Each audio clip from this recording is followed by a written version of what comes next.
lang wag ka munang lumayo. Mga maleta mong bitbit pwedeng pakibaba mo. Nabulyawan tuloy kita, di ko sinasadya. Sa buhay kong ito, number 1 pa rin kita.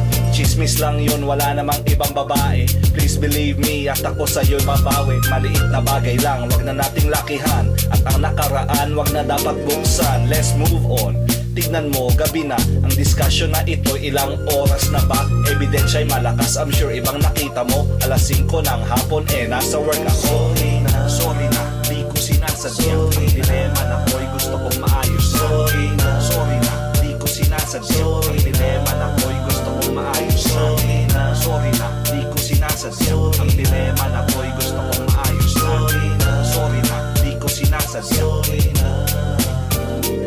Bakit ba aking mahal, lagi ka nagtatampo? Parang di ka masaya sa relasyon na ito. Nilunok ko na ang pride, humihingi na ng dispensa. Payo ko sa'yo, ako'y bigyan ng importansya. Huwag mo kong talikuran, dito ka humarap. Katiting na away lang, di na dapat ipahayag. Cellphone agad ang hawak, kay inay magsusumbong. Bakit ka ganyan, ang bilis mong mapikot? Sabi ko na sa'yo, ikaw lang walang iba. Ang tagal na nga natin nagsususpecha ka pa. Ano ba ang gusto mo? Sige tayo magprangkahan. Usapan na to'y wala na bang katapusan? Sorry na, di ko sinasadya. Ang dilema na ko'y gusto kong maayos. Sorry na, di ko sinasadya. Ang dilema na ko'y gusto kong maayos. Sorry na, di ko sinasadya. Ang dilema na ko'y gusto kong maayos. Sorry na, di ko sinasadya.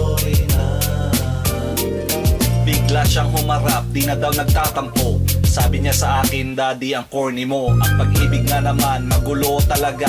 Okay lang kahapon, kinabukasan gera na. Ating pag-usapan kung ano man ang problema. Gagawin ko ang lahat upang relasyon ay gumana. Lahat ng panahoy iuukol sa'yo. Pag kailangan ka man agad akong tatakbo. Hiling ko lang sa'yo, wag mo kong inag. Wag mong susugurin pag ako ay nasa job. Ang mensahe ko sa'yo, akin ang wawakasan. Hinanakit ko sa dibdib, nais ko lang ipaalam. Sorry na, di ko sinasadya. Ang dilema na ko'y gusto kong maayos. Sorry na, di ko sinasadya.